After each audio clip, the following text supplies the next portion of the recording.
not that good. Oh, whatever. I don't know why this guy's recording me. He got all the masters on the Say it again. What's your name? Terrence Vaughn. All right. And you play for who again? James Fortune. Okay. James Fortune. Hey, Doc, they gonna want that chord. Them last little chords in there. Which one? You gotta do it real slow. Hold on, right there. Right there? So that's like a. Okay, like call out the notes.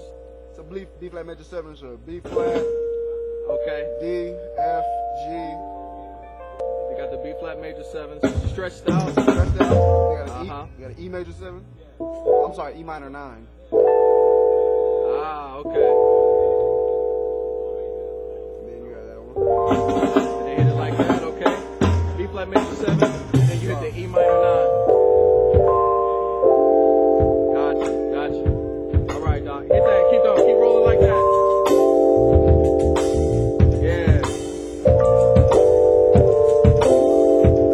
What key you in? D. What's that? F? D? Okay.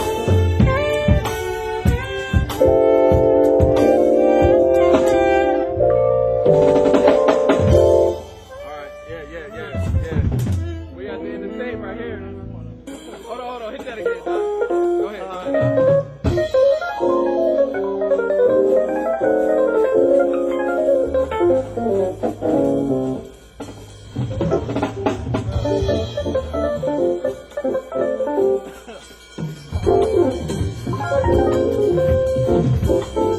Go ahead.